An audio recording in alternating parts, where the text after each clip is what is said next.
যদি দুনিয়ায় ভালো থাকতে চাও, দুনিয়ায় বড় লোক হইতে চাও, যদি কোটি কোটি টাকার মালিক হইতে চাও, মা বাবার খেদমত করার দরকার আছে না নাই? জোরে বলো, দরকার আছে না নাই? পৃথিবীতে মা এমন একটা শব্দ, বাবা এমন একটা শব্দ, পৃথিবীতে সব অপমান মেনে নেওয়া যায়, মা বাপরে ভাত না দিলেও কোনোদিন সন্তানরে কষ্ট দেয় না, সন্তানের জন্য বরদোয়া দেয় না। তোমরা চাঁদপুরের ঘটনাটা শুনতে চাইছো, মা কারে কয় রে যুবক? এ যুবক, ইসলামপুরে চাকরি করতো যুবক, জোরে কোন আল্লাহু আকবার।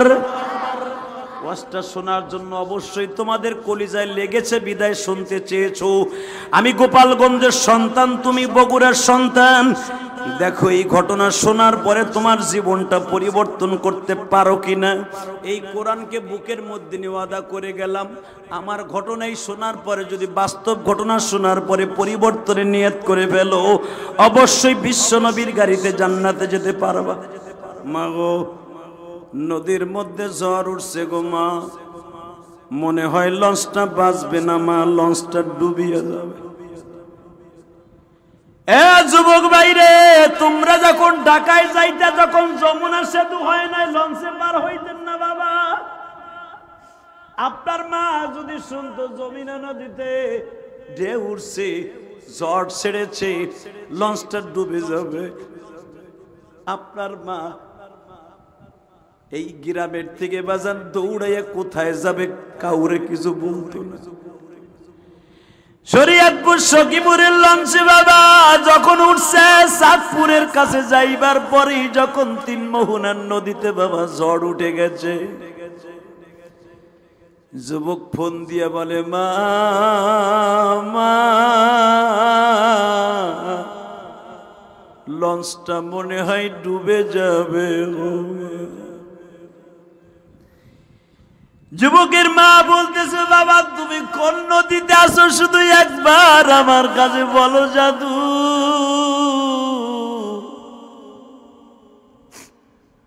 মা শরীয়তপুর সখীপুরের ফেরিঘাটে যাইয়ে বাবা লাফ দিয়া নদীর মধ্যে নামছে। ওই মহল্লার মানুষগুলা বলে, আপনার সন্তান মারা যাচ্ছে, কোথায় লঞ্চে, আর আপনি এইখানে কেন লাফ দিয়ে পানির মধ্যে নামছেন? মানুষের টানিয়া উঠানের পরে বলে, আমার একটু লয়ে চলো না, আমার জাদু কোন জায়গায় ডুবতেছে। এ যুবক ভাইরে, আমি ইলিয়াসুর রহমান জিহাদি 12 বছর বয়সে মা হারাইছি। মা, আমি জানি এই পৃথিবীতে মা কি জিনিস গো। মায়ের কষ্ট বুকে নিয়ে আমার আলেম ভাইরা, আমি আলেম হয়েছি। স্কুল কলেজে যেই বন্ধুরা লেখাপড়া করো গো ভাই, বই খাতা নিয়ে যখন কলেজে রওনা দাও, স্কুলে রওনা দাও, সাইকেলটা বাইসাইকেলটা নিয়ে মার চেহারার দিকে তাকাইয়া বলে যাইবা, মা যাইতাছি, দোয়া করিও। মার দোয়া নিয়ে যদি স্কুল কলেজে যাও, কোনোদিন তুমি বিপদগামী হইবে না। ও যুবক ভাইরা রে, পরীক্ষার হলে যাইবার আগে মার কাছ থেকে দোয়া নিয়ে যাও। যেই সন্তান মা বাবার কাছ থেকে দোয়া নিয়ে পরীক্ষার হলে যাবে, ও কোনোদিন ফেল করবে না বাবা। আমি ইলিয়াসুর রহমান জিহাদি যখন কামেল পরীক্ষা দিলাম গো বাবা, গৌহারডাঙ্গা মাদ্রাসায় দাওরা হাদিস পরীক্ষা দিলাম গো বাবা। সব ছাত্র ভাইরা মা বাবার কাছে বলতে যায়, আমার তো মা নাই, আমি কার কাছে বলতে যাব? আমি যখন আবার বাবার কাছে বলতে গেছি, আব্বা দোয়া কইরে, লেখাপড়া শেষ করার পরীক্ষা দিচ্ছি। আমার বাবা বলে, আমার কাছে বললা, জনম দুঃখিনী মায়ের কবরের কাছে দাঁড়াইয়া বলি।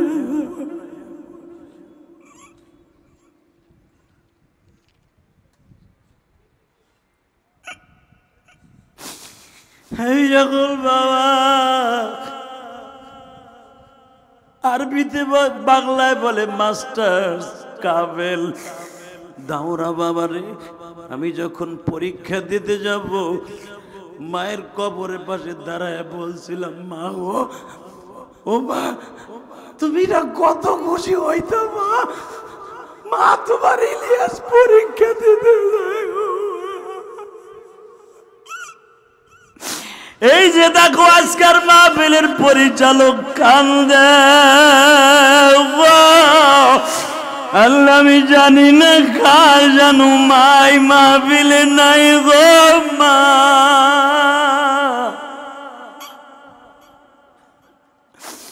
কার জানো জনম দুঃখ মিয়া বাবা নাই মালিক। আল্লাহ দেখো কেমনে কান্দে যুবক ভাইরা রে। আয় তোরে বুকের মধ্যে জড়াই ধরে একটা চুমা দিয়া যায়। তুই বগুড়ার সন্তান, আমি গোপালগঞ্জের সন্তান। আমার মতো মা হারাইয়া রাস্তায় রাস্তায় ঘুরো, কে জানো বাপ হারাইয়া বাজারে বাজারে ঘুরো আর বলো হুজুর আমার বাবা তো পাইছে নাই গো।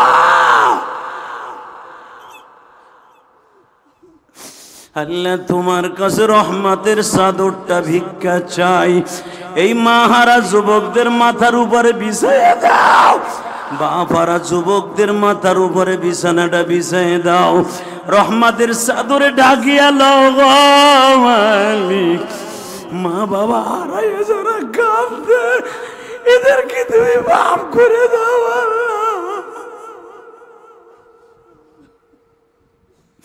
আল্লাহ। তোমার কাছে একটা রহমতের চাদর চাই গো।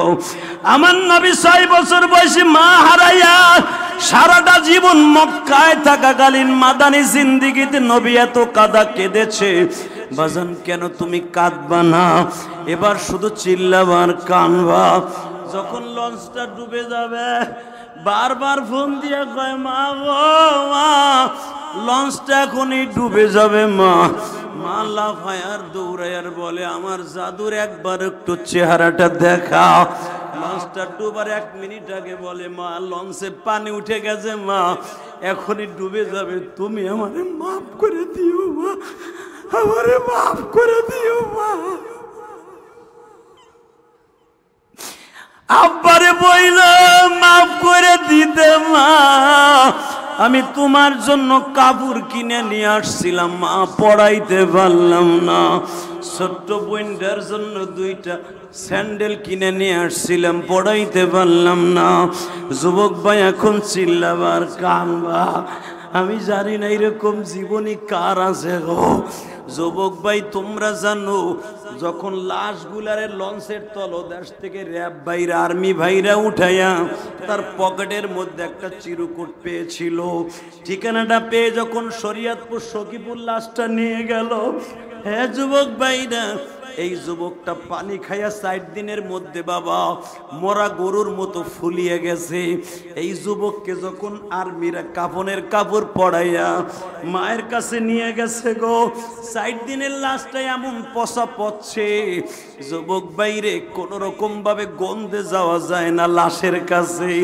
লাশের সামনে যখন আর্মি ভাইরা খাট বাসের পরে উঠাইয়া এইভাবে যখন লাশটাকে মার সামনে লয়ে গেছে, এখন চিল্লাবার কালবা।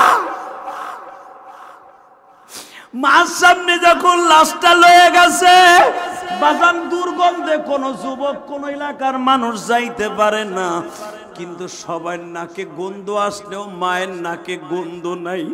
একটা দৌড় দিয়া পলা পচা লাশের কাছে মা কাফনের কাপড়টা টান দিয়া সরাইয়া মায়ের ঠোঁটটা পচা ঠোঁটের সাথে লাগাইয়া বলে বাবা, ও বাবা, বাবা।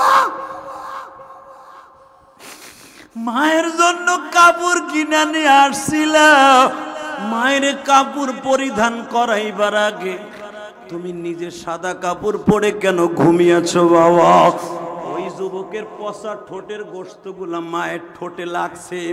ওই যে বাবা একটা চিৎকার দিছে গো বাবা, আজীবনের জন্য মায়ের ম্যাড হয়ে গেছে, পাগল হয়ে গেছে।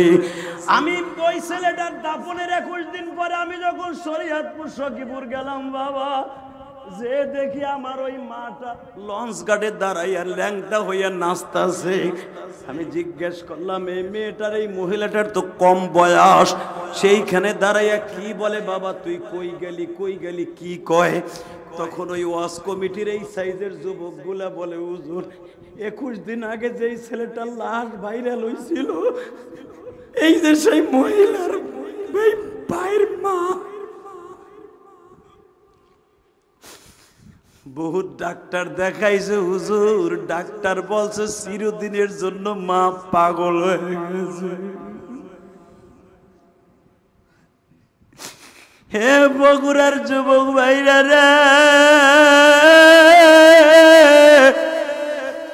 যেই মা সন্তানের লাশ দেখে চিরদিনের তরে পাগল হয়ে যায়, ওই মায়ের কোনোদিন কষ্ট দিস না। আমি জানি মার কি কষ্ট রে ভাই। আমি 4 কোটি টাকা খরচ করে মসজিদ করছি, শুধু আমার মা বলেছিল, আমার 12 বছর বয়সী ইলিয়াস রে।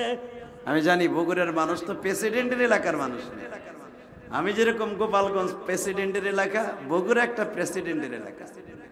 এই জায়গার মানুষের ইমানের শক্তি অন্যরকম, কথা ঠিক না বেঠিক? এখন তো জোর হয়েছে, পাম দিছি যে। আজকের মাহফিলের বিশেষ অতিথি জনাব মোহাম্মদ রুস্তম আলী বুলেট ভাই। কে উনি আছেন?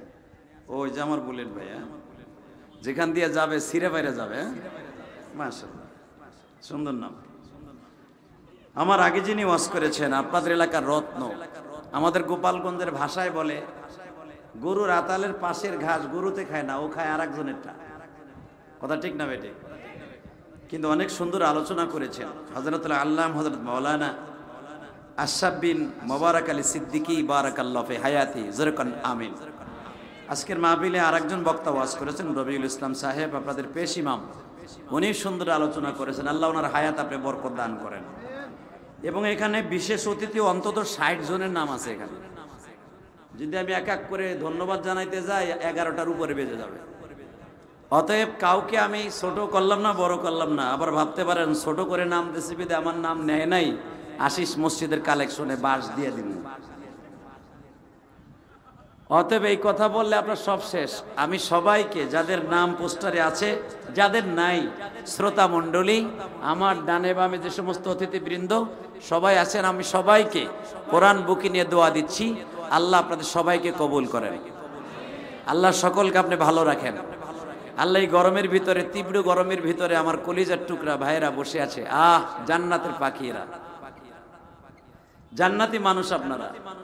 আপনারা উপস্থিতি না হইলে আমি ইলিয়াস রহমান জিহাদির এবং এই চেয়ারম্যানের সাইরানার দাম নাই। কথা কন না কে? যদি আমি আসছি, আপনারা কেউ না আসতেন, আমার দাম আছে। অতএব আপনাদের দাম বেশি আমার চাইতে আর চেয়ারম্যানের চাইতে। আপনাকে দাম বাড়াই দিছি। এখন যদি আওয়াজ না দেন, এমন বরদোয়া করবো লুল হয়ে বাইতে যাবে, নাহলে আপনার উপর দিয়ে অটো গাড়ি উঠে যাবে। অতএব মুসলমানের আওয়াজ হবে কি হবে না? জোরে বলেন। মুসলমানের আওয়াজ আছে না নাই? মুসলমান কারোর সামনে পরাজয় বরণ হবে না, মুসলমান কারোর সামনে মাথা নত করবে না। কার সামনে করবে? জোরে জোরে, কার সামনে? আল্লাহ তা'বুদু ইল্লা ইয়া, তার সামনে ছাড়া কারোর সামনে মাথা নত হবে না। লান নাদউ মিন দুনিহি ইলাহান লাকাদ খুন্না ইদান শাতাতা। সূরা কাহাবের মধ্যে আল্লাহ বলেন, লান নাদউ, নফি জাহাদের সিগা, উলামা একরাম বুঝবে, কখনো না কখনো না কারোর সামনে এই মাথাটা নত হবে না। কথা ঠিক না বেটি? হবে কার সামনে? আরো জোরে। আর আমাকে মাথা নত এখন নেতার সামনে। তো নেতার খেতা, কথা কন না কে? যেই নেতা মানুষ, আমিও মানুষ, হয়তো তার র্যাগ উপরে গেছে, এই জন্য নেতার সামনে মাথা নত করে দিয়ে কত কাকুতি মিনতি করে। হালাকি আল্লাহ বলছে, লান নাদউ মিন দুনি, আমার সামনে ছাড়া কারো সামনে মাথাটা নত হবে না। কথাটা কে বলেছে? জোরে বলেন, আরো কে বলেছে? যদি কোন নাস্তিক, কোন বেঈমান আমার আপনার মাথাকে কিনতে চায়, কোরআনের বিরুদ্ধে কথা বলতে চায়, বিশ্বনবীর বিরুদ্ধে কথা বলতে চায়, দল মত নির্বিশেষে তার বিরুদ্ধে আন্দোলন হবে। কারা কে রাজি আছো? আল্লাহকে দু হাত তুলে দেখাইয়ে দাও।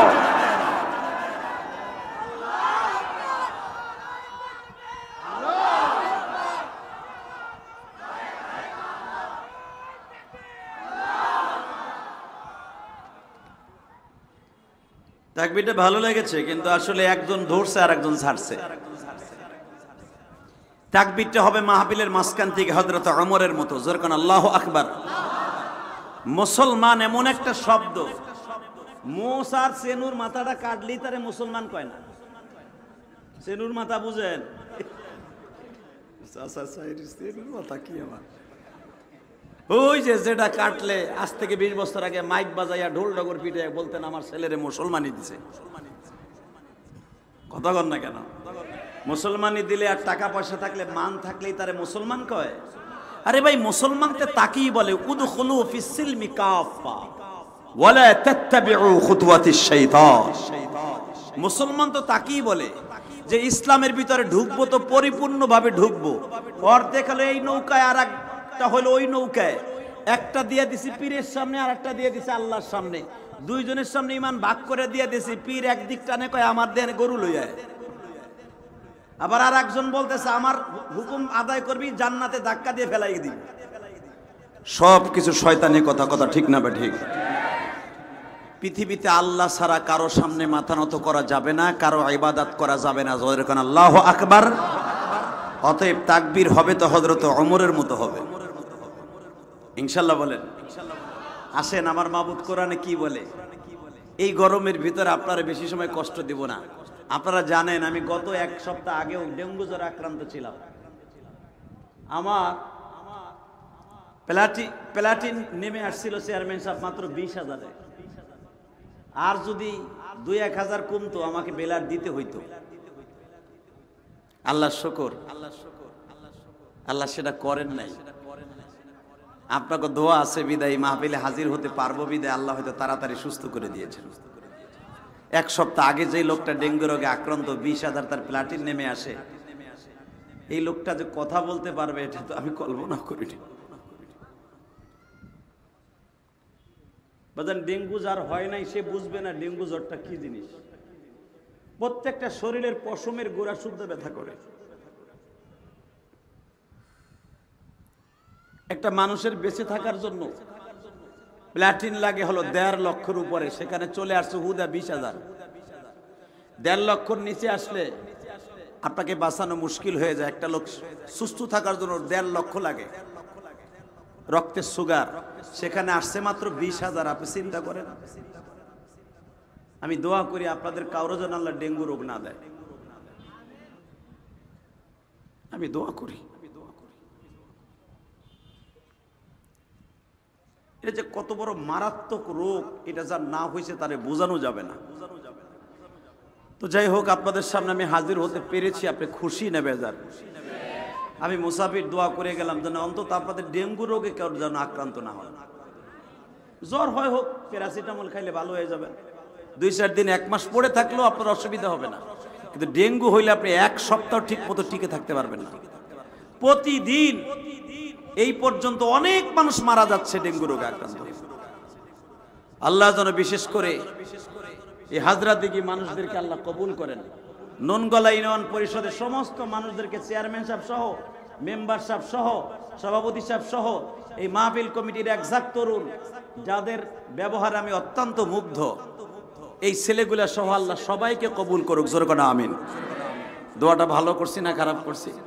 বাংলাদেশের সব আলেমদেরকে আল্লাহ ভালো রাখুক, সব মুসলমানদেরকে আল্লাহ ভালো রাখুক, সব জাতীয় ভাইদেরকে আল্লাহ ভালো রাখুক। জোরে কোন আমিন।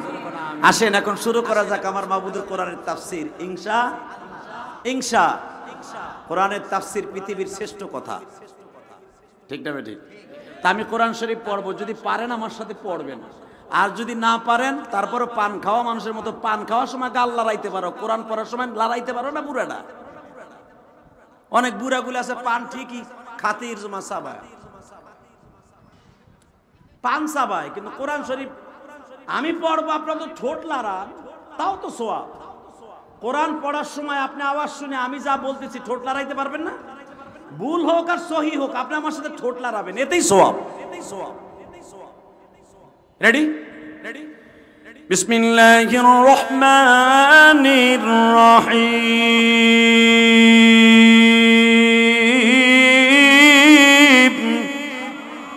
কোরআন তেলাওয়াত শেষ হইলে আপনার সমস্ত শরীরের শক্তি দিয়া আল্লাহু আকবার বলবেন। কেন বলবেন? আল্লাহু আকবার যে বলে কোরআন শরীফের আয়াত শোনার পরে তার জীবনে হার্টের রোগ হবে না, জীবনে তার মারাত্মক কোনো রোগ হবে না। বলেন তো আল্লাহু আকবার। বিসমিল্লাহির রহমানির রহিম।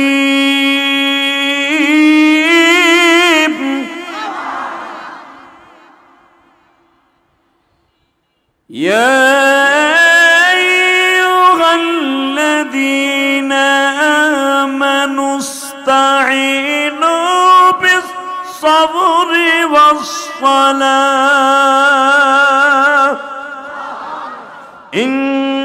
ইন্নাল্লাহা মা'আস-সাবিরিন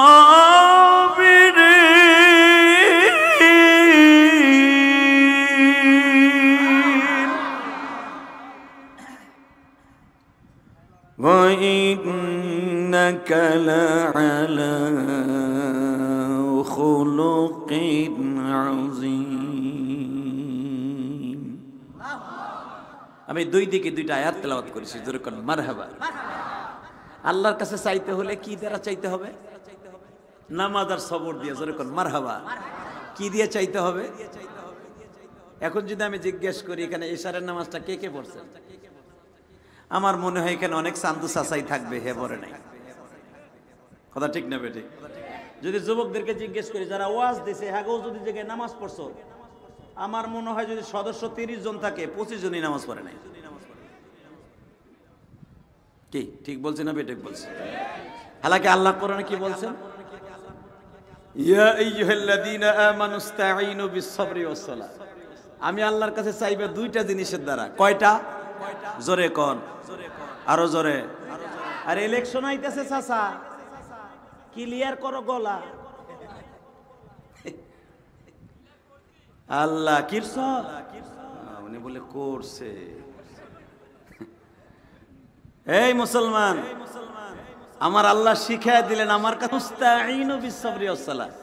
এখানে কিন্তু ইহুদি নাসারা মুশরিকদেরকে আল্লাহ বলে না ইয়া আইয়ুহাল্লাযীনা আমানু, যারা আমাকে বিশ্বাস করেছো, ঈমান বলে ঈমানদার হিসাবে দাবি করেছো, মুসলমানের ঘরে জন্ম নিয়েছে। এখানে ইহুদি নাসারা কোন ধর্মের মানুষের কথা বলে না, ডাইরেক্ট মুসলমানকে বলেছে। যারা ঈমান এনেছো, এক খোদা বলে বিশ্বাস করেছো। 33 কোটি খোদা না, এক খোদা বলে বিশ্বাস করছে। ইয়া আইয়ুহাল্লাযীনা আমানুস্তাঈনু বিস-সাবরি ওয়াস-সালাহ। ঈমানদারেরা আমার কাছে চাইবেন নামাজ আর সবরের দ্বারা। এক নম্বরে আমার কাছে নামাজের দ্বারা চাইবা। নামাজের দ্বারা যখন আপনি তার কাছে সিজদাটা লাগাই দেবেন, আপনি জীবনে কি চান, সিজদা দিতে দেরি আছে, আপনার সব কবুল হতে দেরি হবে না। আল্লাহু আকবার জোরে বলেন তো দেখি। আরো জোরে বলতে হবে, আরো জোরে বলতে হবে মুসলমানের বলা। নামাজের দ্বারা সব পাওয়া যায় কি যায় না? জোরে বলেন না। যায়। মক্কার ভিতরে আমার নবীর বিরুদ্ধে বিশাল বড় একটা ষড়যন্ত্র হইল, তখনও কিন্তু নামাজ ফরজ হয় নাই। নামাজ ফরজ হয় নাই, খালি নবীর উপরে ফরজ, নফল নামাজ ফরজ। ওমিনাল লাইলি ফাতাহাজ্জাদ বিহি নাফিলাতাল লাক আসা আইয়াবআতাকা রাব্বুকা মাকামান মাহমুদা। পৃথিবীর সমস্ত নবীর উপরে তাহাজ্জুদের নামাজ কিন্তু ফরজ। আপনার আমার পরে নফল, কিন্তু নবীদের পরে কি ছিল? জোরে কোন? ফরজ। নবীদের পরে নফল নামাজ ফরজ ছিল, তাহাজ্জুদের নামাজ। আর আপনার উপরে ফরজ নফল। পড়লে সওয়াব আছে, না পড়লে গুনাহ নাই, কিন্তু নবীদের উপরে বাধ্যতামূলক পড়া ফরজ ছিল। তো আমার নবী শুনতে পাইলেন এই যে গত মাসে যে চলে গেল, আরবিতে মাস্টার নাম কি গেছে? মারহাবা। 30 জনে জানে, আর বাকিরা জানেই না, খালি আগস্ট জানে। কারণ ওই যে বঙ্গবন্ধুর সিন্নি খাওয়াইছে ওইটা জানে, কন্দা কন্যা কে খিচুড়ি খাওয়াইছে ওইটা জানে যে আগস্টে খিচুড়ি খাইতে পারবো। এই মুসলমানের বলা, বঙ্গবন্ধু তো আমার দেশের সন্তান, আমার কলিজার টুকরা দেশের সন্তান, আমার গোপালগঞ্জের সন্তান। হুব্বুল ওয়াক্তি মিনাল ঈমান। আপনি যেরকম বগুড়াকে ভালোবাসেন আপনার জানের চাইতে বেশি, আর এটা ভালোবাসা সুন্নাত। আমার বিশ্বনবী বলেছে আমি আমার গোপালগঞ্জকে কলিজার চাইতে বেশি ভালোবাসি, কারণ আমি ওই জায়গায় জন্ম নিয়েছি। আমার নবী যেরকম মক্কাকে জীবনের চাইতে বেশি ভালোবাসতেন। নিজের দেশকে, নিজের মাতৃভূমিকে ভালোবাসা, নবী বলেছেন এটা আমি নবী তোমার জন্য ফরজ করে দিয়ে গেলাম। এই জন্যই তো মুক্তিযোদ্ধারা আমার এই বাংলাদেশকে স্বাধীন করেছে, নিজের বিবিকে বিধবা করে, সন্তানকে এতিম করে। ওই হাদিসের দিকে তাকাই এই দেশকে স্বাধীন করেছে মুক্তিযোদ্ধারা নিজের দেশকে ভালোবাসতে চায়। আল্লাহু আকবার জোরে বলতে পারলেন না? এই আপনাকে মন খারাপ, তাহলে আর 20 মিনিট কথা বলবো। আল্লাহু আকবার বলেন তো দেখি। আমার আওয়াজ দিবেন, আমি খুশি হব, আমার মালিকও খুশি হবে। আল্লাহু আকবার শব্দের মানে কি? আল্লাহ মহান, আল্লাহ বড়। আপনি তো কন নাই চেয়ারম্যান বড়, এই কথা কইছেন আপনি? কারে কইছেন? এই চেয়ারম্যানের চেয়ারম্যান, প্রধানমন্ত্রী প্রধানমন্ত্রী, প্রেসিডেন্টের প্রেসিডেন্ট। দুনিয়া সবাই বেজার হলো, যদি একজন খুশি হয় সারা দুনিয়া আপনার জন্য ফরজ হয়ে যাবে। ই যাহা চিজ হ্যায় লৌহ কলম তেরে লিয়ে হে। আল্লাহ বলে একদিন যদি আমি খুশি হই, লৌহ কলম জান্নাত সব তোমার জন্য বরাদ্দ হয়ে যাবে। রেডি? আল্লাহু আকবার জোরে বলবেন তো? তো মক্কার ভিতরে আমার নবী শুনতে পাইলেন এই যে পিছনে মাসটা চলে গেছে। দেখেন একই মাস, দুইটা মাস কিন্তু শোকের মাস। এক তো বাংলাদেশের জন্য বঙ্গবন্ধুর মৃত্যুবার্ষিকী, শোকের মাস, আর একটা হলো হাসান হযরতে হুসাইনের শাহাদাতের মাস। কথা ঠিক না ঠিক? তো দুইটা শোকের মাস গত মাসে চলে গেছে, আগস্টে, 2 দিন আগে। মুসলমান ভাইরা, তো মুহররমের 18 তারিখ অথবা 20 তারিখ নবীর কানে আওয়াজ আসলো যেই মুহররমে কিন্তু যুদ্ধ করা মক্কা নগরীতে হারাম ছিল। 4টা মাসে মক্কা নগরীতে করে করে মারতো না। এই মাসে কেউ বিয়ে শাদী করতে চাইতো না। 4টা মাসে তারা রেস্ট লইতো, তারা ব্যবসায়ও যাইতো না। 4টা মাস বৌসাল মেরে সময় দিত। আল্লাহ কোরআনে 4টা মাসকে দামি করেছেন, ইন্না ইদ্দাতাশ শুহুর ইনদাল্লাহি 12 শাহরান ফি কিতাবিল্লাহ ইয়াওমা খালাকাস সামাওয়াতি ওয়াল আরদি মিনহা আরবাআতুন হুরুম। আল্লাহ বলেন 12 শাহরান, আমি বছরকে 12 মাসে নির্ধারণ করেছি। ইসনা আশারা, ইসনা মানে আশারা মানে 10, আশারা মানে 10, ইসনা মানে 2, 12 মাসে আমি বছর নির্ধারণ করেছি। মিনহা আরবাআতুন হুরুম, এই 12 মাসের মধ্যে 4টা মাস আমি তোমাদের জন্য দামি করেছি। তার ভিতরে 1 নাম্বার হলো প্রথম মাস হলো মুহররমের মাস। বছরের প্রথম মাস মুহররমের মাস। জোরে কোন মারহাবা।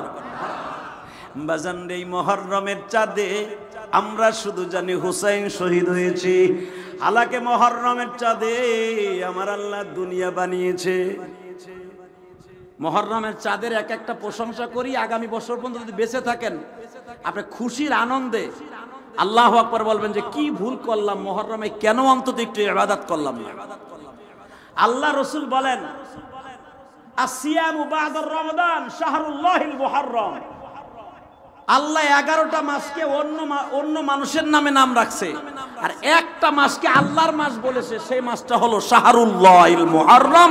মুহররমের চাঁদ হলো আল্লাহর মাস। তাহলে বুঝেন এই মাসটা কত দামি মাস। এই মাসে সবচাইতে আমার নবীর জীবনে একটা ট্রেজেডি ঘটনা ঘটে গেছে, যেটা আমি এখন আপনাদের সামনে উপস্থাপন করব এই আয়াতের আলোকে। তো মুহররমের মাসের একটু ফজিলত আপনাদের সামনে বর্ণনা করি। যখন রিসেন্টলি চলে গেছে মাসটা, আমার বিশ্বনবী বলেন মুহররমের চাঁদে আমার আল্লাহ দুনিয়া বানিয়েছে। কি ব্যাপার, আপনাকে সুবহানাল্লাহ বের হইল না যে? মুহররমের চাঁদের 10 তারিখে আমার আল্লাহ দুনিয়া বানিয়েছেন। মুহররমের 10 তারিখ পৃথিবী ধ্বংস করে দিবেন। মুহররমের চাঁদের 10 তারিখে আদম আলাইহিস সালামের ভিতরে আল্লাহ জান দিয়েছেন। ইউনূস নবীকে মাছের পেট থেকে আল্লাহ পরিত্রাণ করে দিয়েছেন। নূহ নবীকে আল্লাহ নৌকার ভিতরে বাঁচাই দিয়েছেন। মুহররমের 10 তারিখ সর্বশেষ নেক্সটে আমরা যেটা জানি হুসাইন রাদিয়াল্লাহু তাআলা শহীদ হয়েছেন, তাই না? আর একটা ঘটনা আমার নবীর জীবনে ঘটেছে এই মুহররমের চাঁদে। নবী মক্কা নগরীতে শুনতে পাইলেন আমারে মক্কায় মেরে ফেলবে, আমার আর বাঁচতে দিবে না। আমার নবী কি গুন্ডা ছিলেন? হ্যাঁ, লন্ডনে বসে, কানাডায় বসে একটা নাস্তিক, যুবক, বগুড়ার যুবক, যদি সত্যিকারে তুমি হলা জিয়াউর রহমান, প্রেসিডেন্ট জিয়াউর রহমানের এলাকার সন্তান, আমি হলাম বঙ্গবন্ধু শেখ মুজিবুর রহমান কলিজার টুকরো সন্তান, গোপালগঞ্জের সন্তান, 2 রহমান এলাকার মানুষ, দেখবো কার ইমানের কত জোর আছে। এখন রেডি? লন্ডনের জমিনে বসে একটা তেলাসোরা পাখি, একটা নাস্তিক, নব্য নাস্তিক, নাম তার আসাদ নূর। সে আমার নবীরে বলে মধ্যপ্রাচ্যের মক্কার ডাকাইত নবী মুহাম্মদ। নাউজুবিল্লাহ আসতে বললে পাগল হয়ে মরবা। এই বগুড়ার যুবক, দীপ্ত কণ্ঠে আওয়াজ দেবে না যদি মুসলমানের রক্ত থেকে থাকে। শুধু আসাদ নূর নয়, বাংলাদেশে অনেক বুলাগার আছে। আসাদ নূরের খালতু ভাই, মামাতু ভাই, বিশ্বনবীকে তারা এখনো ডাকাইত বলে, চরিত্রহীন বলে গালি দেয়। যার চরিত্রের গ্যারান্টি আল্লাহ কোরআনে কারিমে ভাবে দিয়েছে, ওয়া ইন্নাকা লাআলা খুলুকিন আযীম। আমার এই চরিত্রবান নবীকে যদি কেউ ডাকাইত বলে, চরিত্রহীন বলে, ওরে জায়গায় পুঁতে ফেলবো, জায়গায় মার্ডার করবো। কে কে রাজি আছো? আল্লাহকে যে হাত দেখায় দাও।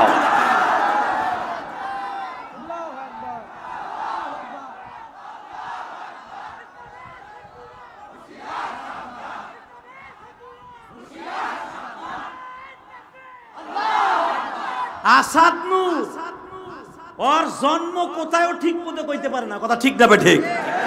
ও বরিশালে অজপাড়াগায় জন্ম নিয়েছে এই নাস্তিক। আমি একখানা আয়াত পড়েছি, ওয়া ইন্নাকা লাআলা খুলুকিন আযীম। স্রষ্টার সৃষ্টিজীবের মধ্যে সবচাইতে উৎকৃষ্টতম চরিত্রের অধিকারী আমার বিশ্বনবী। যার চরিত্রের গ্যারান্টি আল্লাহ দিয়েছে, এই চেয়ারম্যানের চরিত্রের গ্যারান্টি আল্লাহ দেন নাই। আমি ইলিয়াসুর রহমান জিহাদির চরিত্রের গ্যারান্টি আল্লাহ দেন নাই। পৃথিবীর কোন নবীর চরিত্রের গ্যারান্টি তার কিতাবে এইভাবে দেয় নাই। অনলি ওয়ান, একজন মানুষের চরিত্রের গ্যারান্টি আল্লাহ দিয়েছেন, তাকে বলে মক্কার ডাকাইত, তাকে বলে চরিত্রহীন।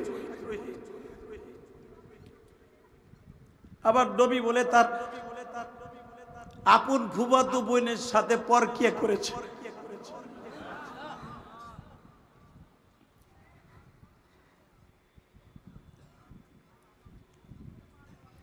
বগুড়ার মুসলমান ভাইরা, পৃথিবীতে একজন মাত্র মানুষ হাসলে আমার আল্লাহ সব সময় হাসতেন, যার চোখের পানি দেখলে আল্লাহ সহ্য করতে পারতেন না, যিনি এখনো মদিনায় শুয়ে শুয়ে এই সুরে কান্দে, উম্মাতাবান গুনাহগার গজবিরে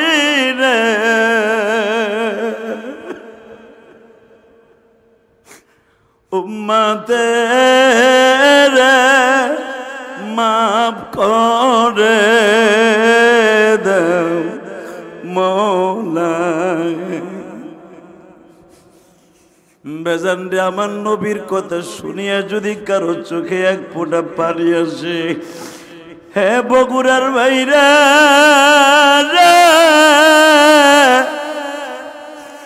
আজকে সেপ্টেম্বর মাসের 2 তারিখ,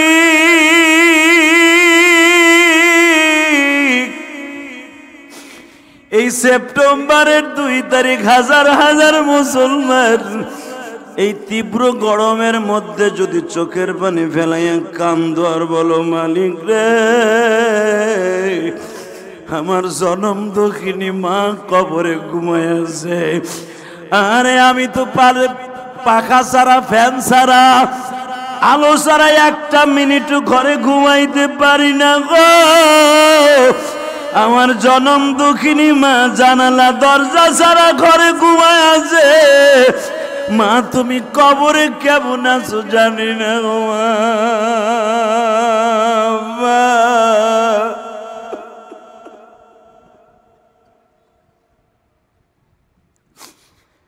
বেজান আমি ইলিয়াসুর রহমান জিহাদি 12 বছর বয়সে মা হারাইছি। আমার এতিম নবী 6 বছর বয়সে মা হারাইছে।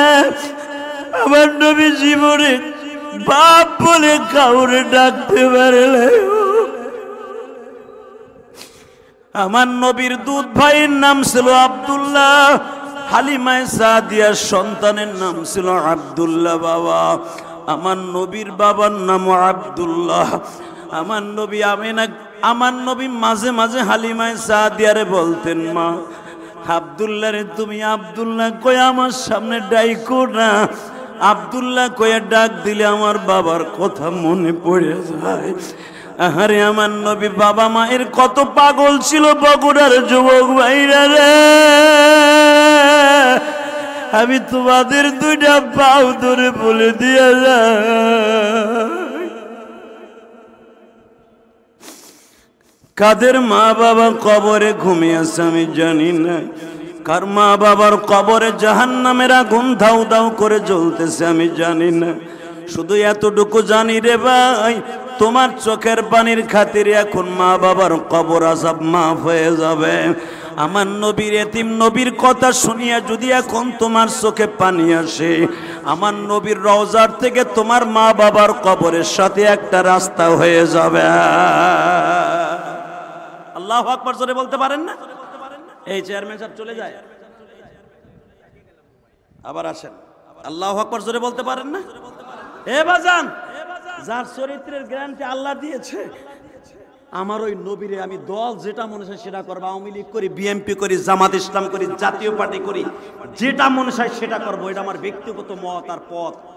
কিন্তু আমার নবীরে নিয়ে কেউ গালি দিলে ওর জাগায় পুঁতে ফেলবো। এ বগুড়ার ছেলে যদি সত্যিকারে মুসলমানের রক্ত থেকে থাকে, আওয়াজ দাও তীব্র কণ্ঠে, ওরে জাগায় পুঁতে ফেলবো, ওরে মার্ডার করে ফাঁসির মঞ্চে ঝুলবো। কে কে রাজি আছো? আর একবার আল্লাহকে দু হাত দেখায় দাও।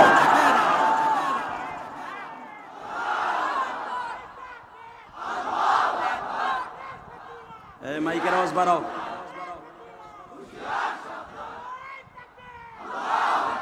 মাইকের আওয়াজ বাড়াও, টন বেস বাড়াও, মাস্টার বাড়াও, একসাথে বলতে হবে। বাজান, আমার নবীর সিগনেচার ছাড়া দুনিয়ার কোন নবীও জান্নাতে যেতে পারবে না। I can challenge. শুধু আমার দিকে বলবেন, তাকায় বলবেন, সব মেনে নিব। আমার নবীর চরিত্র নিয়ে কেউ কথা বললে এটা মেনে নিব না। বঙ্গবন্ধু শেখ মুজিবুর রহমানের একটা গালি দিলে তার 14 গোষ্ঠী শুদ্ধ উদ্ধার করে ফেলে আমার শাশুড়ি শেখ হাসিনা। বরঞ্চ সে বিএনপির হোক আর তার দলের হোক, যেই দলেরই হোক, আওয়ামী লীগের একটা প্রার্থী নেতার এলাকায় যদি বঙ্গবন্ধুরে কেউ একটা গালি দেয়, গালি তো দূরের কথা, বঙ্গবন্ধুর ছবির পোস্টার দিয়ে যদি কেউ অপমান করে, তার 14 গোষ্ঠী শুদ্ধ পিঠ মরল দিয়ে বাইন্দা থানায় ঢুকায়। কথা কর না কেন? বঙ্গবন্ধুর চাইতে আমার নবীর কদর কম না? জিয়াউর রহমানের চাইতে আমার নবীর দাম কম? ওরে বল্টুর ভু বল্টুরে, আমার দিকে তাকায় বলো, দুনিয়া সব মেনে নিব। আমার নবীর ইজ্জতে কেউ আক্রমণ করলে আওয়ামী লীগ করি, বিএনপি করি, নামাজ পড়ি বা না পড়ি পরের ব্যাপার, নবীরে গালি দিল ওরা দুনিয়া বাঁচায় রাখবো না। রেডি? রেডি? আল্লাহু আকবার জোরে বলো তো দেখি। কষ্ট হইতেছে, আর ওয়াজ করবো 15 মিনিট। তবে একটা কথায় আপনাদের কথা শুনবে, একটা শর্তে, যে উঠবে ওর লুঙ্গি টেনে ধরবে। আমি ইলিয়াসুর রহমান জিহাদি কি প্রতিদিন আসবো? এত কষ্ট করে আসছি বাবা, অনেক কষ্ট করে আসছি বাবা। এই গরমের ভিতরে আপনার যেরকম অশান্তি লাগে, আমারও তো একটু কষ্ট লাগছে, লাগছে না? সেই বেলা 11টায় বাসার থেকে বের হয়েছি, এখানে মাগরিবের নামাজ পড়ছি। রাস্তাঘাট জাম থাকলে বুঝেন তো ঢাকার থেকে আসা কত কষ্ট। আবার মাহফিল শেষে চলে যাব ঢাকায়, আগামীকালকে সে কিশোরগঞ্জ মাহফিল, প্রেসিডেন্টের এলাকায়। এক প্রেসিডেন্ট এলাকায় আজকে, কালকে আবার আর এক প্রেসিডেন্টের এলাকায়। একবারে জিল্লুর রহমানের বাড়ির সাথে আমার মাহফিল, আমার আর হাফিজুর রহমান সিদ্দিকীর একই মাহফিল, একই মঞ্চে। জোরে কোন মারহাবা। আপনাকে চাইতে অন্তত 10 গুণ লোক হবে এই মঞ্চে কালকে। কেন হাফিজুর রহমান সিদ্দিকীর, ইলিয়াসুর রহমান জিহাদি যেখানে, বুঝেন তো আমার আপ্যায়নে যদি আপনারা এই কজন লোক আইসা থাকেন, হাফিজুর রহমান সিদ্দিকী থাকলে আরো বেশি পারবে, ঠিক না বেঠিক? তাহলে যদি দুই বক্তা এক জায়গায় থাকে, তাহলে বুঝেন আমার কিছু আর কিছু দুইটা মিলে কত হইতে পারে। অতএব আমি আপনাদের খেদমত আরজ করতে চাই, বেশি রাত করবো না, শুধু আমার দিকে তাকাবেন, যে উঠতে চাইবে ওরা টাইনে ধরবেন। রেডি? এই আমার নবী হাসলে আমার আল্লাহ হাসতেন। আমার নবী কষ্ট পাইয়া কাঁদলে, কারো কথায়, কারো মাইরে, ব্যবহারে আমার আল্লাহর মুখটা বেজার করে থাকতেন। আজকে যেই নাস্তিক, নব্য নাস্তিক আসাদ নূর আর লোপা, ম্যাডাম লোপা, সে বলে নবী মুহাম্মদ তার ফুফাতো বোনের সাথে পরকিয়া করছে। নবী মুহাম্মদ ছিল একটা চরিত্রহীন। আমি আসাদ নূরে বলেছি, আবার ওই এতগুলা মিডিয়ার সামনে আমি আবার চ্যালেঞ্জ করছি নব্য নাস্তিককে, তুই বাহিরে বসে আমার নবীর গালি দেশ কে? যদি মায়ের স্তনের দুধ খায়া থাকস, বাংলার জমিনে আয়। শেখ হাসিনা সরকার তোরে কি করবে না করবে জানি না, তোরে বগুড়ার কোন ছেলে যদি পাতে পায়, তোরে মুলার মতো শশার মতো সবাই খেয়ে ফেলাইব। এবার ইমানের পরীক্ষা হয়ে যাবে, আমি দেখবো এই চরমনার মুরিদন কোন পীরের মুরিদন আমার দেখার বিষয় নয়। চরমনে আল্লাহর কুতুবের হন, শশিনার হন, ফুরফুরার হন। এখানে আপনাদের এখানে দুইটা মাজার আছে, দাদা কহরুল্লাহ না, আর একজন মস্তান না, সুলতান সরোয়ার না, ওনার নাম মাই সরোয়ার। আল্লাহ এই কবরগুলোকে জান্নাতের টুকরা বানায় দেন। আপনাদের এই জায়গাটা মিয়া এই সমস্ত বুজুর্গর দ্বারা আবাদকৃত। এটা তো হিন্দু এলাকা ছিল, তাই না? সেই বড় জালিমের এলাকা ছিল এই বগুড়া। এই জালিমকে আপনারা তারাইয়া এই দেশে ইসলামের পতাকা উঠাইছেন। আপনারা শাহজালামানের চাইতে ওই দেশে সিলেটের চাইতে আপনাদের শক্তি একটু কম না? এই বগুড়া খুব ত্যাগ তিক্ষার বগুড়া, যেরকম ঠিক না বে ঠিক? বগুড়ার ইতিহাস বড় করুন। বগুড়ার ইতিহাস নিয়ে যদি ওয়াজ করি আপনার যদি বেশি 2 ঘন্টা যাইবেও খালি বগুড়ার ইতিহাস। বগুড়ার ছোট চোখে দেখবেন না তো। বগুড়ার ইসলাম প্রতিষ্ঠার জন্য অনেক কষ্ট করেছেন এই দুই বুজুর্গরা, এবং তাদের সাথে যারা আসছিলেন এই দেশে ইসলাম প্রচারের জন্য, তাদের অনেক রক্তের বিনিময়ে, অনেক ত্যাগের বিনিময়ে বগুড়া শহর, এই বগুড়া জেলা। আল্লাহু আকবার জোরে বলতে পারেন না? অতএব আপনাদের দাম অনেক বেশি। এলাকার মানুষ যদি আস্তে আওয়াজ দেয়, আমি এটা মেনে নিব না। Ready ready? আমি আসাদ নূরে চ্যালেঞ্জ করলাম আপনাদেরকে নিয়ে, আমি দেখবো কে কে আমার সাথে চ্যালেঞ্জ করতে পারেন। যুবক, এই কলেজের বন্ধু আয় তো, আমি তোর সাথে বন্ধুত্ব করব। তোর পায়ে হাত দিয়ে বলবো, আসাদ নূর যে এয়ারপোর্ট দিয়ে নামবে বাংলার জমিনে, ওই এয়ারপোর্টের মধ্যে গাড়ি ফেলবো। এই রাজি আসো না? নাই কে কে রাজি আসো? আল্লাহকে বজ্রের মতো তো হাত তুলে দেখায় না মুসলমানের সন্তান।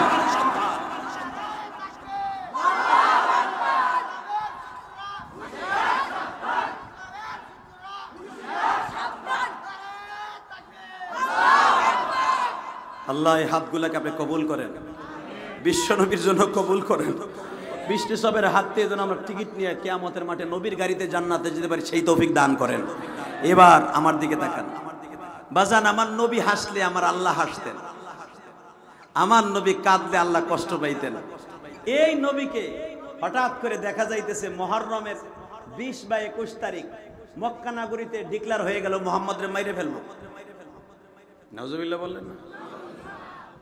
আমার নবী যদি আজকে বেঁচে থাকতেন, এই বগুড়ে আসতেন, যদি একজন লোক দাঁড়ায় বলতো নবী আপনারা ছুরি মারবো, আমার মনে হয় এই কথাটা বলতে দেরি হতো, ওর পেটের মধ্যে ছুরি ঢুকতে 1 সেকেন্ড দেরি হতো না। ঠিক না বেঠিক? যদি বলা হইতো আমার নবী বগুড়ে এই মাঠে আসবে, আমার মনে হয় চেয়ারম্যান আমার নবীর জন্য স্বর্ণের একটা তরবারি বানাই রাখতো। আমার নবী যেই চেয়ারে বসবে, ওই চেয়ারটা স্বর্ণ দিয়ে আজ থেকে বাংলাদেশ সরকার আমার নবী কোন চেয়ারে বসবে, কোন চেয়ারে বসে কয়দিন কোন ডিস্ট্রিক্টে নবী ওয়াজ করবে, যেরকম টুঙ্গির ইস্তেমায় যেরকম ভাবে তাদের জন্য স্পেশাল চেয়ার বানানো হয়, আমার নবীর জন্য স্পেশাল একটা স্বর্ণের চেয়ার বানানো হইতো। ওই স্বর্ণের জন্য যদি দরকার হয় আমার কলিজা দিয়ে কলিজা কেটে হলো ওই স্বর্ণের ভিতরে আমি শরীক থাকতাম। আপনি থাকতেন না বাবা? যারা অটো রিক্সা চালায় সেও মনে হয় বলতো আমি 1 মাসের অটো রিক্সা চালায় যে কয় টাকা কামাবো চেয়ারম্যান সাহেব, আমি নবীর চেয়ারের ভিতরে বরাদ্দ করলাম। বাজান রিবার আমার দিকে তাকান, বিশ্ব নবীর কাছে খবর আসলো আমার বিশ্ব নবীরে মেরে ফেলবে। আর এক গ্রুপ বলে মুহাম্মদকে একবারে মিটতে গেলে অসুবিধা আছে, তাহলে কি করা যাবে? কুরাইশ বংশের ভিতরে এখনো মুহাম্মাদের 9 জন চাচা বেঁচে আছে। 9 জনের ভিতরে সবচেয়ে মারাত্মক ভয়ঙ্কর হলো হামজা। মারহাবা বললেন না? ভয়ঙ্কর হলো হামজা। দ্বিতীয় নম্বরে আব্বাস। ও হামজা আসাদুল্লাহ ওয়া আসাদ রাসূলি, আল্লাহুম্মা গফির আব্বাস ওয়া ওয়ালাদিহি মাগফিরাতান যাহিরা। হুজুরের চাচার কোয়ালিটি নবী নিজে বলেন, ওয়া হামজা দু আসাদুল্লাহ ওয়া আসাদ রাসূলি, আমার চাচা হামজা আমার বাঘ, আমার আল্লাহর বাঘ। জোরে জোরে চেয়ারম্যান সাহেব আওয়াজটা বন্ধ করে রাখেন। এই এবার আমার দিকে তাকান গো বাবা, যেই হামজাকে বলা হয়েছে আল্লাহর বাঘ, আমার বাঘ, ও বাজান মক্কার ভিতরে হুজুরের চাচাদেরকে সবাই না ডরাইলেও হামজাকে সবাই ডরাইতো। যখন ডিক্লেয়ার হয়ে গেল নবী মুহাম্মদকে যে তোমরা রাতের অন্ধকারে মেরে ফেলবা, নবী মুহাম্মাদের চাচারা নবীর ছেড়ে দিবে না। অতএব কি করা যাবে শোনো না, নবী মুহাম্মদকে মারার জন্য কতগুলো প্রসেসিং অবলম্বন করতে হবে। কোন প্রসেসিং অবলম্বন করতে হবে? এক নম্বরে নবী মুহাম্মদকে মেরে ফেলার জন্য কয়েকটা কোয়ালিটি অবলম্বন করো। কি? নবী মুহাম্মাদের গলার মধ্যে ফাঁস দিয়া মারিয়া ওই বাবরা গাছের সাথে, মক্কায় একটা গাছ ছিল বাবা, সাবা মারত পাহাড়ের মাঝখানে, বাবু সালামের মাঝখানে একটা বৃক্ষের মতো গাছ ছিল, কাঁটাযুক্ত বাবলা গাছ বলা হয়। এই গাছটা তখনও পর্যন্ত ছিল, আব্বাসিয়া খলিফা পর্যন্ত এই গাছটা ছিল। ও বাজান রে, যেই গাছের গোড়ায় দাঁড়াইয়া মা সায়রা বলেছিল, মা হাজেরা বলেছিল, ও মালিক আমার স্তরে দুধ দেয়। আমার ইসমাইলকে শোয়ায় রাখছি কাবা ঘরের সামনে, ওখানে তো কোনো গাছ নাই, এই গাছটাকে তুমি ইসমাইলের উপরে লাগাই দিতে পারলে না? অন্তত ইসমাইলকে নিয়ে ওখানে একটু বসবাস করতে পারতাম। বাজান রে, এই গাছটা অনেক বছর হায়াত পেয়েছিল। বেঈমানগুলা ডিক্লেয়ার দিল, মুহাম্মদকে মেরে গলায় ফাঁস দিয়া মারিয়া এই বাবলা গাছের সাথে টানায় রাখবো, যেন মুহাম্মাদের চাচারা বুঝতে পারে মুহাম্মাদের কথা মক্কায় কেউ শুনতে চায় না। এই জন্য মুহাম্মদ গলায় রশি দিয়ে আত্মহত্যা করেছে। চিৎকার মেরে বলেন নাউযুবিল্লাহ। উতবা বিন রুবিয়া পরামর্শ দিল, মুহাম্মদকে যদি তরবারি দিয়ে মেরে ফেলো, মক্কার ভিতরে মুহাম্মাদের 9 জন চাচারা মেরে নিবে না। মুহাম্মাদের চাচাদের মধ্যে 4 জন মুহাম্মাদের অনেক ভালোবাসে। 1 নম্বরে ভালোবাসে আব্বাস, 2 নম্বরে ভালোবাসে হামজা, 3 নম্বরে ভালোবাসে আবু তালেব। আল্লাহু আকবার বলো। 4 নম্বরে হুজুরের আরেকজন চাচা ভালোবাসতেন, তার নাম হলো হারেস। কি নাম? আপনি তো হুজুরের নাম চাচার মাত্র 3 জনের নাম জানেন, আরো তো নয়, আরো তো মেয়ে 7 জন। হুজুরের বাপ দিয়ে আপনারা 4 জনের নাম জানেন, আবু তালেব, আব্বাস, হামজা। হুজুরের চাচা 9 জন, বাপ একজন, 10 জন। হুজুরের 2 নাম্বার চাচার নাম হলো হারিস। এই 3 জন আমার নবীরে জানের চাইতে বেশি ভালোবাসতো। কারণ আছে, 1 নাম্বার কারণ আমি বলবো, চিৎকার মেরে সুবহানাল্লাহ বলবেন, জীবনে আপনার মারাত্মক কোন রোগ হয়ে আপনি ক্যান্সার রোগে মরবেন না। আমার নবীর নাম শুনে যদি আপনি আল্লাহু আকবার জোরে বলেন। 1 নম্বরে নবীরে ভালোবাসতো। আমার নবী কোন ঘরে যদি ঢুকতেন কোনো বাতি লাগতো না। হইল না? হয় নাই? আমি আর একটা প্রশংসা আমার নবীর করতেছি, দেখবো কার কত শক্তি আছে নবীর প্রশংসা শুনিয়া। এই এই মানে প্রধানমন্ত্রী শেখ হাসিনার একটু প্রশংসা পাওয়ার লেগে সংসদে দাঁড়ায় আধা ঘন্টা খালি বঙ্গবন্ধুর প্রশংসাই করে। মুমতাজ, মুমতাজ।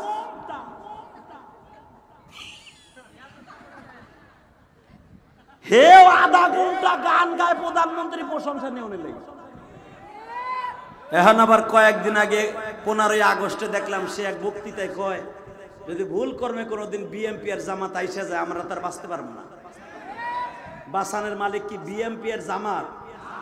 আরে আল্লাহ যারে বাঁচাবে পৃথিবীর কেউ তারে মারতে পারবে না। হে কথা কর না কেন? বিএমপি আলারা কি আকাম কুকাম কম করছে যখন ক্ষমতায় ছিল? কে আওয়ামী লীগ ক্ষমতায় একে সব ফাইনাল করে দিছে? এত ডরাও কে? আল্লাহ যদি কাউরে বাঁচায়, বিএমপি আসুক আর টনি পিলাই আসুক আর আমেরিকার প্রেসিডেন্ট আসুক, এই দেশ শাসন করুক, কেউ তারে মারতে পারবে না। আর তুমি যদি কাউরে মাইরা থাকো, তুমি ঘুষি খাইবা রেডি হয়ে থাকো।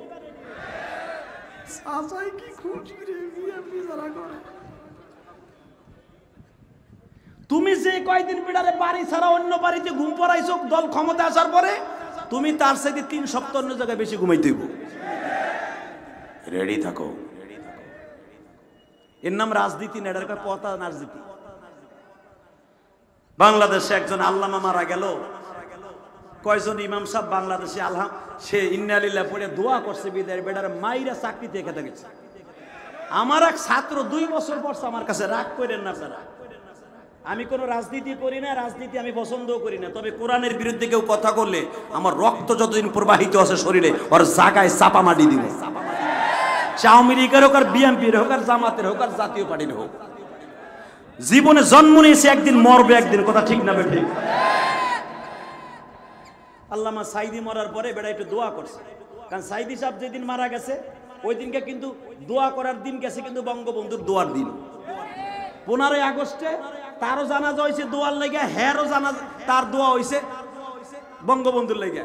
তাই বেচারা বঙ্গবন্ধুর লেগে দোয়া করছে, বাঘে একটু সাইদের লেগে দোয়া করছে আলেম হিসেবে। হে মসজিদের সভাপতি আর গাছ ধরে গলা চিপে ধরছে, নাউজুবিল্লাহ বললেন। ভাই সাইদি সাহেব পলিটিক্যাল কি ছিল এটা পরে, সে মুসলমান কিনা, সে আলেম কিনা? আরে বেটা তুই তো 5টা সূরাও ঠিক মতো পড়তে পারছ, সভাপতি তোর ঘুষাইয়ে লাটটা বানাইলাম। কথা কর না কেন? আওয়ামী লীগ কি চিরদিন ক্ষমতায় থাকবো? ক্ষমতা বাইন্দা লইছে 100 বছরের লেগে। ক্ষমতা পল্টি যেহেতু কোনো সময় খাইতে পারে যে কোনো দল, কথা ঠিক না বেঠিক? ইমাম সাহেবের যে অপমান করলে, আল্লাহ না করুক যদি ওই ইমাম সাহেবের চাকরি গেছে, ইমাম সাহেব যদি বাইসা থাকে অন্য সরকার ক্ষমতায়, ওমরের মতো তরবারি তুই বেড়ে হাতে লইব। কষ্ট পাইতেছেন? শুধু আমার দিকে তাকায় বলেন ভাই মুসলমান হিসাবে সবাই সবার জন্য দোয়া করবো, কথা ঠিক না? এই নাটোর 4 আসনের একজন এমপি মারা গেছে, আমি দেখলাম কয়েকদিন আগে, না? আল্লাহ ওনাকে মাফ করে দিক, জোরে কোন আমিন। ভাই কে কে কারে বিচার করবে আল্লাহ জানি না, অনেকে আলহামদুলিল্লাহ বলেন, এটা ঠিক না। এমপি সাহেব মারা গেছে, তার জীবনে কি কোনো ভালো কাজ নাই? অবশ্যই আছে, অবশ্যই ভালো কাজ আছে। চেয়ারম্যান সাহেবের 100 যদি খারাপ কাজ থাকে, ওইটা আমার আর এক ভাই এমপি সাহেবের সাথে ভালো সম্পর্ক, বলেন 3 লক্ষ টাকার ভালো একটা ব্যবস্থা করে দিবে। আল্লাহর বান্দা এরকম ভাবে এমপি সাহেবের কাছ থেকে যদি 10টা মসজিদে 1 লাখ করে টাকাও দেয়, আল্লাহ তে রসুলে তার মাফ করে দিতে পারে। তা আপনি খারাপ বলে কি হবে? আল্লাহর কাছে তার কিছু আমল আছে যেগুলো এখন আল্লাহ এমনি মাফ করে দিবে। আপনি কেন আলহামদুলিল্লাহ বলবেন একজন মরে যাওয়ার পরে? আবার কারণও আছে, এমন কাম আপনি করছেন, আপনি মরে গেছেন জালেমের হাতে বাঁচছে, এই কারণে তো আলহামদুলিল্লাহ বলেন না, এইগুলো বলা যাবে না। একজন মানুষ মরে গেলে তার জন্য দোয়া করতে হবে, আল্লাহ তাকে মাফ করে দেখ, জোরে কোন আমিন। আরো জোরে কোন আমিন। বাজান দিবার আমার দিকে তাকান, মক্কার বেঈমানগুলা জানে 4 জনে মুহাম্মাদের অনেক ভালোবাসে। মুহাম্মদকে একবারে তরবারি আঘাত করে মেরে ফেলানো যাবে না, 2 নম্বরে মুহাম্মদকে এইভাবে টানাইয়া মেরে ফেলতে হবে।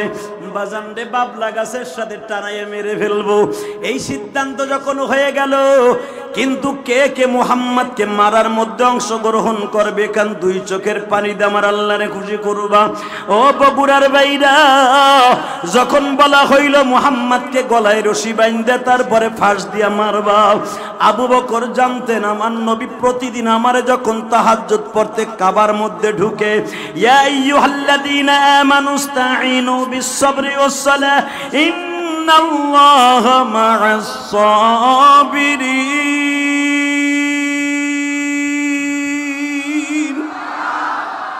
আমার নবী রাতের অন্ধকারে কাবা ঘরের সামনে দাঁড়ায় দাঁড়ায় সিজদার দ্বারা চায়। আমি জানি আমি আবু বকর প্রতিদিন নবীর বডিগার্ড হিসাবে নবীর পিছনে দাঁড়ায় নামাজ পড়ি, দেখি আমার নবীর পিছনের দিকে কেউ আঘাত করে কিনা গো।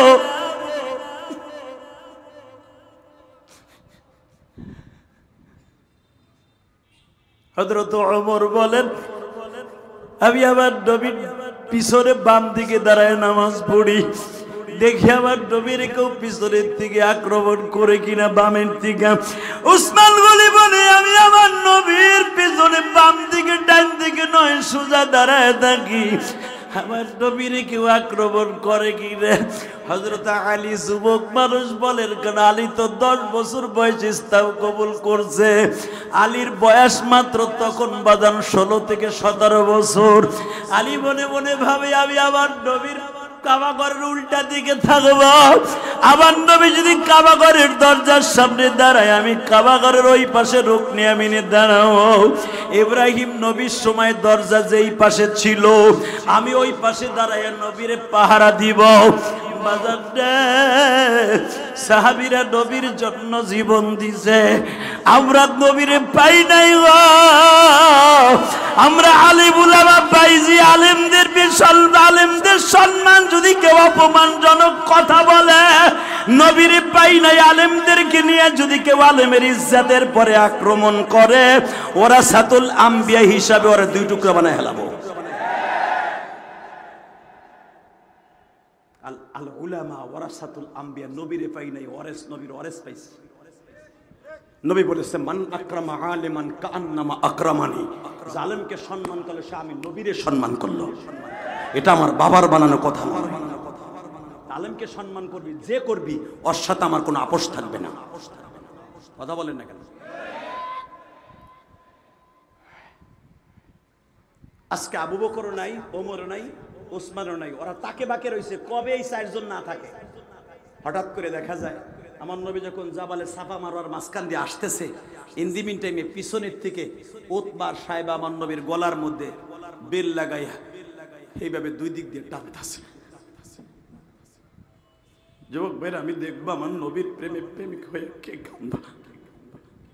আমার দাড়ি ফাঁকা বাজার না, কেউ আজকে ময়দানটা ছেড়ে যাবেন না।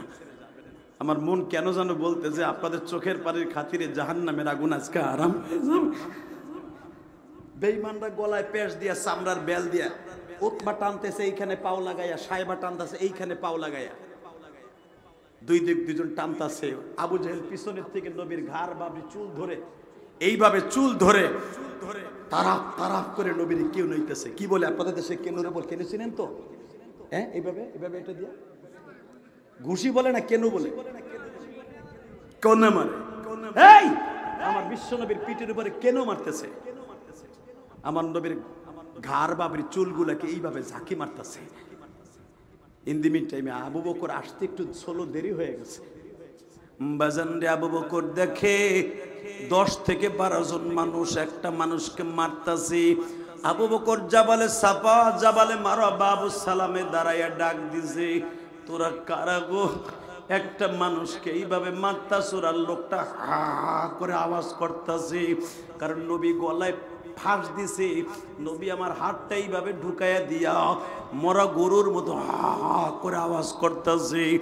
ও বাজান, আমি আপনাদের দুটা পাও ধরে বলে দিয়ে যাই গো, যখন টানতাছে নবী আমার তো বাঁচার জন্য, সেফ থাকার জন্য তো একটু চেষ্টা করব। বাঁচানের মালিককে এ বাজানের দিকে তাকান আর কান্দে। আবু বকর যখন ডাক দেয়া বলে, তোমরা কারা গো? এইভাবে মানুষটাকে মারতাছো। আবু বকরের আওয়াজ শুনিয়া বাজান ওমর দৌড়ায় আসছে। আসিয়া দেখে বাবা একটা মানুষকে মারতাছে। বেঈমানগুলো এই দুইজনের আওয়াজ শুনিয়ে ছেড়ে দিছে। নবী আমার গলায় হাত দিয়ে এইভাবে কাঁদতাছে আর বলতাছে, আবু বকর রে, ও আবু বকর, জীবনটা আমার শেষ হয়ে যাইতো, আর একটু দেরি করলে রে আবু বকর।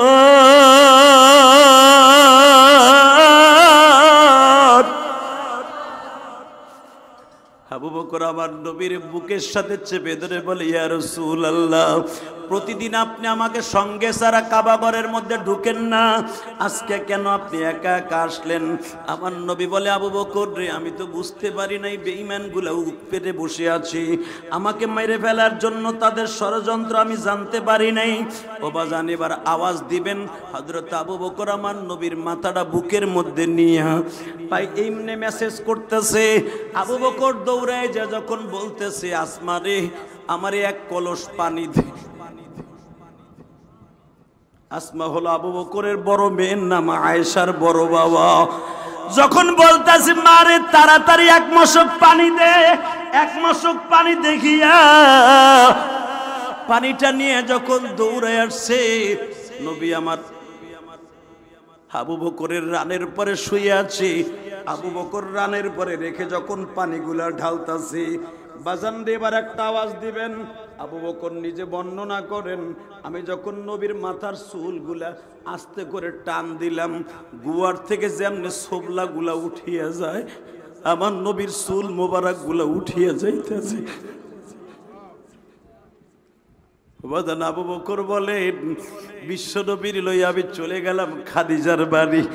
তখন মা খাদিজা ঘরের মধ্যে দাঁড়ায় দাঁড়ায় অপেক্ষায় আছে, আমার বিশ্ব নবী কখন নামাজ শেষ করে আসবে, আমার নবী যখন দেখলেন আবু বকর আমার নবীরে কোলে করে বাসায় ঢুকছি, তখন তো নামাজ ফরজ হয় নাই বাবা। তাহাজ্জুদের নামাজ শেষ করার জন্য আমার বিশ্ব নবী আসছিলেন কাবা ঘরের মধ্যে। মা খাদিজাতুল কুবরা রাদিয়াল্লাহু তাআলা আনহার ঘটনা আপনারা জানেন। খাদিজার বয়স যখন 17 বছর, বিশ্ব নবীর বয়স মাত্র তখন 4 দিন। আল্লাহু আকবার জোরে বলেন। খাদিজা তার বাবার সমস্ত সম্পদ দিয়ে বিশ্ব নবীর কাছে বিবাহ বসেছিলেন। বাজান আমি শুধু আপনাদের দুইটা পাও ধরে বলবো, যেই মহিলাটা তার জীবনের সব কিছু বিনিময়ে একটা মানুষকে ভালোবেসেছে, ওই মানুষটা যদি দেখতেছি মাথার চুলগুলা আউলা জাউলা, ঘরের মধ্যে ঢুকতেছে নবীর নাকটা ফাটা, নবীর ঠোঁটটা ফাটা, বেঈমানগুলা নবীর নাকে মুখে এমন ভাবে মেরে ফাটায়া দিছে, মা খাদিজা দেইখা পাগল হয়ে গেছে গো। নবীজি আপনার এইভাবে মারলো, আপনি চাইয়া চাইয়া দেখলেন। আমার নবী বলে খাদিজা রে খাদিজা, আমারে যখন বেঈমান গুলা মারে, জিব্রাইল আমার পিছনে দাঁড়াইয়া ছিল। জিব্রাইল বারবার বলেছিল নবীজি একবার শুধু অর্ডার দেন, বেঈমান গুলারে শেষ করে ফেলবো। ও খাদিজা, আমি পারমিশন দিলে বেঈমানের বাড়িটা ধ্বংস হয়ে যাইতো। ও আমার কলিজার টুকরা বাইরে, শুধু আমি আপনাদের দুইটা পাও ধরে বলে দিতে চাই, আমার নবীর যদি জিব্রাইল সাহায্য করার জন্য পিছনে দাঁড়ায় থাকতে পারে, আমার নবীর ইজ্জতকে জমিনে টিকাই রাখতে যায় যদি জীবন দিতে হয়, জীবন দিতে রাজি আছি না নাই? রাজি আছি না নাই? যদি বগুড়ার জীবনে শুনতে পাই কোনদিন কোন নাস্তিক আমার নবীকে গালি দিয়েছে, সে যেখানে বসেই হোক, যেই দলেরই হোক, ওর সাথে আমার কোনো আপোষ থাকতে পারে না। কাকে রাজি আছো? দু হাত তুলে আমার আল্লাহকে দেখায় দাও।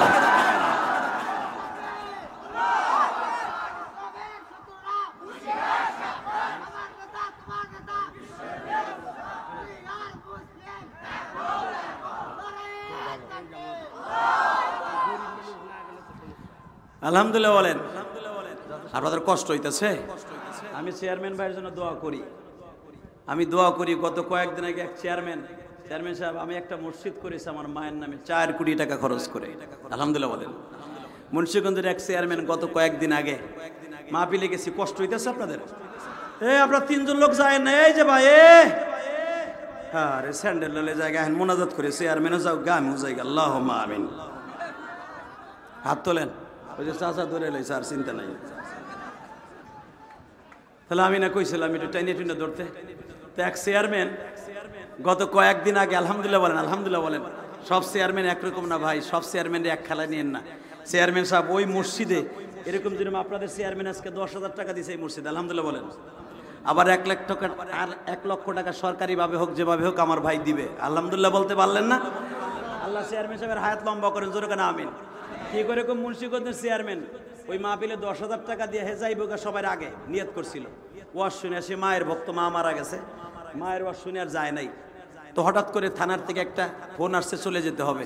উনি শুনছে যে আমি আমার মায়ের নামে একটা মসজিদ করছি। উনি আমার মসজিদে 2,000 টাকা দিয়া আর ওই মসজিদে 10,000 টাকা দিয়ে বিদায় নিচ্ছে। আমি চেয়ারম্যানের কাছে কিচ্ছু চাই না, উনি 10,000 টাকা দিয়েছে, আমি খুশি। এই মসজিদে 1 লক্ষ টাকা দেবে ওয়াদা করছে, আল্লাহ যেন দেওয়ার তৌফিক দেয়, জোরে কোন আমিন। চেয়ারম্যান সাহেবের হঠাৎ করে একটা ফোন আসছে একটা লোকের, হসপিটালে, এখন চলে যেতে হবে। উনি চলে যাক, আমি সদর ওনারে বিদায় দিলাম। কিন্তু এক যুবক ভাইরা, আমি তোমাদের দুইটা পাও ধরে বলে দিয়ে যাই, স্টেজে ওঠার আগে তোমরা আমাকে বারবার বলেছো মা বাবার ওয়াজ করার জন্য। এ যুবক ভাইরা, গরমের মধ্যে, তীব্র গরমের মধ্যে শুধু একটা কথা বলে দিয়ে যাই, যদি দুনিয়ায় ভালো থাকতে চাও, দুনিয়ায় বড় লোক হইতে চাও, যদি কোটি কোটি টাকার মালিক হইতে চাও, মা বাবার খেদমত করার দরকার আছে না নাই? জোরে বলো, দরকার আছে না নাই? পৃথিবীতে মা এমন একটা শব্দ, বাবা এমন একটা শব্দ, পৃথিবীতে সব অপমান মেনে নেওয়া যায়। মা বাপরে ভাত না দিলেও কোনোদিন সন্তানরে কষ্ট দেয় না, সন্তানের জন্য বরদোয়া দেয় না। তোমরা চাঁদপুরের ঘটনাটা শুনতে চাইছো, মা কারে কয় রে যুবক? এ যুবক ইসলামপুরে চাকরি করতো যুবক, জোরে কোন আল্লাহু আকবার। ওয়াজটা শোনার জন্য অবশ্যই তোমাদের কলিজায় লেগেছে বিদায় শুনতে চেয়েছো। আমি গোপালগঞ্জের সন্তান, তুমি বগুড়ার সন্তান। দেখো এই ঘটনা শোনার পরে তোমার জীবনটা পরিবর্তন করতে পারো কিনা। এই কোরআনকে বুকের মধ্যে নিয়ে ওয়াদা করে গেলাম, আমার ঘটনাই শোনার পরে যদি বাস্তব ঘটনা শোনার পরে পরিবর্তনের নিয়ত করে ফেলো, অবশ্যই বিশ্ব নবীর গাড়িতে জান্নাতে যেতে পারবা। আরো জোরে কোন, আরো জোরে। কষ্ট হইতেছে আপনাদের? কষ্ট হইতেছে অবশ্যই আমি জানি গরমের ভিতরে, তবে আমি মাত্র 5 মিনিটের ভিতরে আপনাদের বিদায় দিব। মা যখন বলেছে বাবা একটা কথা বলি, রাগ করিস না রিপন। জি মা, একটা কথা বলি। বলো মা। তুই তো চাকরি করে টাকা বেতন পাস কম, কিন্তু বাবা আমার 2টা কাপড় লাগতো, দিবি বাবা? মা কাপড় তুমি চাইছো, এটা আমার কষ্ট কি জানো? মায়ের জন্য 2টা কাপড় কিনিয়া, বোনের জন্য 2 জোড়া স্যান্ডেল কিনিয়া সদরঘাট থেকে বাবা শরীয়তপুর লঞ্চে উঠছে। এ যুবক, তোমরা গরিব মানুষ জানি, বড় লোকরা মা বাবারে বৃদ্ধাশ্রমে দেয়। বগুড়ার কোনো অটোরিকশা চালকের ড্রাইভার, ট্রাক ড্রাইভারের, অটোরিকশা চালাবার ড্রাইভার কোনোদিন মা বাবারে বৃদ্ধাশ্রমে দেয় না। এ ওয়াজ কমিটির যুবক ভাইরা রে, যেই ছেলেটা আমারে বাতাস দিতেছে শুনলাম, তুমি না? হ্যাঁ বাতাস দিল, তোমার বাবা অ্যাক্সিডেন্ট করছে না? এই ছেলেটা আমার মাথা এত পরিমাণ বাবা ব্যথা ছিল, কেন আমি তো অসুস্থ, ডেঙ্গু রোগে আক্রান্ত ছিলাম, আপনারা জানেন। এই ছেলেটার বাবা রিক্সা চালাইতে অ্যাক্সিডেন্ট করে 30টা সেলাই লাগছে বাবার পায়। গরিব মানুষ, জিল্লুর রহমান নাম। দোয়া চাইছে আল্লাহর, বাবাকে তুমি সুস্থ করে দাও। কোন বড় লোক তার বাবা বললে দোয়া চাইল না, গরিব ছেলেটা দোয়া চাইছে তার বাবার জন্য। আমি দোয়া করি আর বাবার জন্য আল্লাহ আপনি সুস্থ বানাই দেন। বাবা আমার নবী বলেছে, মান আল্লাহুম্মা হিনি মিসকিনা ওয়া আমতনি মিসকিনা ওয়াহশুরনি ফি জুমরাতিল মাসাকিন। আল্লাহ তুমি আমারে গরিব অবস্থায় রাখবা, আল্লাহ মৃত্যু গরিব অবস্থায় দিবা, আল্লাহ গরিবদের সাথে আমারে হাসর করবা। কারণ গরিবরা ধনীদের চাইতে 500 বছর আগে জান্নাতে যাবে। আল্লাহু আকবার জোরে বলতে পারেন না মিয়া? এই ওয়াজের প্যান্ডেলের মধ্যে দেখবেন ধনী কয়টা আছে আর গরিব কয়জন আছে। ধনীরা যদি ওয়াজে আসছিল দেখবেন মাঝখানে গরমের গুতায় উঠে গেছে। আমার গরিব বাবাজির একজন ওঠে নাই, কারণ রোজে মাহশারে গরমের ভিতরে আপনার আল্লাহ বসাই রাখবে না, জান্নাতের ভিতরে পাকা দিয়ে বাতাস দিবে। এই জন্যই আপনি বসে আছেন, কারণ এটা জান্নাতের বাগান। আল্লাহু আকবার জোরে বলেন তো দেই। আমার দিকে তাকান। তো মা যখন রেডি হয়ে বলে বাবা 2টা কাপড় আনবি, 2টা কাপড় কিনে বোনের জন্য 2টা স্যান্ডেল কিনে নিয়ে রিপন উঠছে চাঁদপুরের লঞ্চে, শরীয়তপুর ডিলাক্সে উঠা নিচের ড্যাগের মধ্যে বসে আছে। ইন্দিমিন টাইমে ইঞ্জিনের পাশে বসছে। বাস্তব ঘটনা আপনাদের জানা আছে। ওই লঞ্চের ভিতরে প্রায় 400-র মতো যাত্রী ছিল, মাত্র 32 থেকে 33 জন যাত্রী বেঁচে ছিল, আপনাদের জানা আছে। ঐতিহাসিক ঘটনা। এই যুবকটা যখন ইঞ্জিনের কাছে বসছে, বৈশা মায়েরে ফোন দিছে, মা ও মা, কি বাবা তুই আসতে আসছ না? হ্যাঁ মা আমি আসতেছি। মা নদীর মধ্যে ঝড় উঠছে মা, চাঁদপুরের ঠোঁটায় আছি। ভালো কথা বাবা, কি হয়েছে তুই কাঁপতাছস কে? টেলিফোনে কাঁপা কাঁপা আওয়াজ শোনা যায়। মা গো নদীর মধ্যে ঝড় উঠছে গো মা, মনে হয় লঞ্চটা বাঁচবে না মা, লঞ্চটা ডুবিয়ে যাবে। এ যুবক ভাইরে, তোমরা যখন ঢাকায় যাইতা, যখন যমুনা সেতু হয় নাই, লঞ্চে পার হইতেন না বাবা। আপনার মা যদি শুনতো যমুনা নদীতে ঢেউ উঠছে, ঝড় ছেড়েছে, লঞ্চটা ডুবে যাবে, আপনার মা এই গ্রামের থেকে বাজান দৌড়াইয়া কোথায় যাবে কাউরে কিছু বলতো না।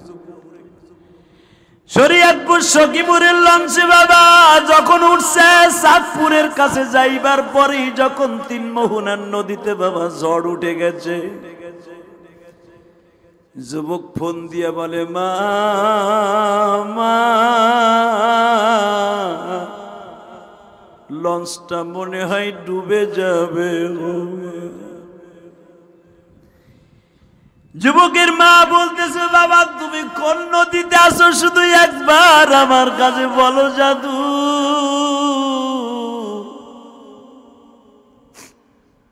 মা শরীয়তপুর সখীপুরের ফেরিঘাটে যাইয়ে বাবা লাফ দিয়া নদীর মধ্যে নামছে।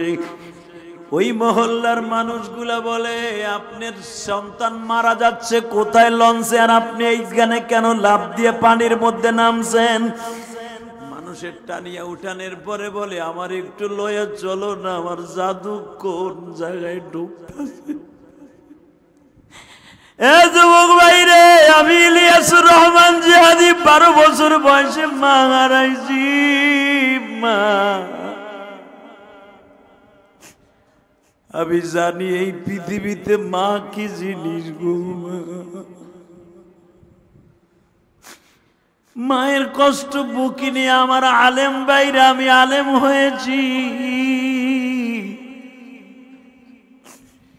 স্কুল কলেজে যেই বন্ধুরা লেখাপড়া করো গো ভাই, বই খাতা নিয়ে যখন কলেজে রওনা দাও, স্কুলে রওনা দাও, সাইকেলটা বাইসাইকেলটা নিয়ে মার চেহারার দিকে তাকাইয়া বলে যাইবা মা যাইতাছি, দোয়া করিও। মার দোয়া নিয়ে যদি স্কুল কলেজে যাও, কোনোদিন তুমি বিপদগামী হইবে না। ও যুবক ভাইরা রে, পরীক্ষার হলে যাইবার আগে মার কাছ থেকে দোয়া নিয়ে যাও। যেই সন্তান মা বাবার কাছ থেকে দোয়া নিয়ে পরীক্ষার হলে যাবে, ও কোনোদিন ফেল করবে না বাবা। আমি ইলিয়াসুর রহমান জিহাদি যখন কামেল পরীক্ষা দিলাম গো বাবা,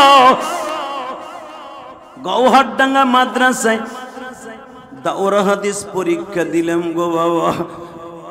সব ছাত্র ভাইরা মা বাবার কাছে বলতে যায়, আমার তো মা নাই, আমি কার কাছে বলতে যাব? আমি যখন আবার বাবার কাছে বলতে গেছি, আব্বা দোয়া কইরে লেখাপড়া শেষ করার পরীক্ষা দিচ্ছি, আমার বাবা বলে আমার কাছে বললা জনম দুঃখিনী মায়ের কবরের কাছে দাঁড়াইয়া বলি।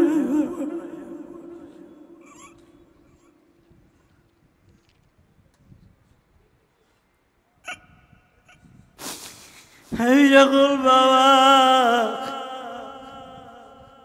আরবিতে বাংলায় বলে মাস্টার কামেল দাওরা বাবারে, আমি যখন পরীক্ষা দিতে যাব মায়ের কবরের পাশে দাঁড়ায় বলছিলাম, মা ও মা, তুমি না কত খুশি হইতো মা, মা তোমার ইলিয়াস পরীক্ষা দিতে যায়। এই যে দেখো আজকের মাহফিলের পরিচালক কান্দে, আল্লাহ আমি জানি না কার জানো মাই মাহফিলে নাই গো মা।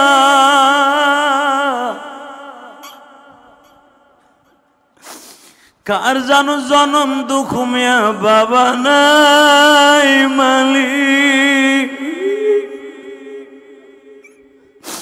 আল্লাহ দেখো কেমনে কান্দে যুবক ভাইরা রে, আয় তোরে বুকের মধ্যে জড়ায় ধরে একটা চুমা দিয়া যায়। তুই বগুড়ার সন্তান, আমি গোপালগঞ্জের সন্তান, আমার মতো মা হারাইয়া রাস্তায় রাস্তায় ঘুরো, কে জানো বাপ হারাইয়া বাজারে বাজারে ঘুরো আর বলো হুজুর আমার বাবা তো পাইছে নাই গো।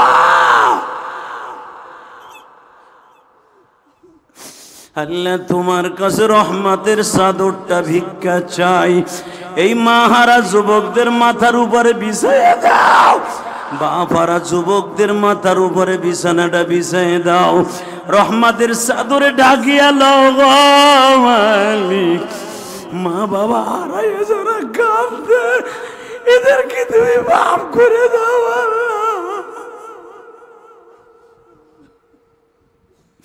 আল্লাহ। তোমার কাছে একটা রহমতের চাদর চাই গো। আমার নবী 6 বছর বয়সে মা হারাইয়া সারাটা জীবন মক্কায় থাকাকালীন মাদানী জিন্দেগিতে নবী এত কাঁদা কেঁদেছে। বাজান কেন তুমি কাঁদবা না, এবার শুধু চিল্লাবার কানবা।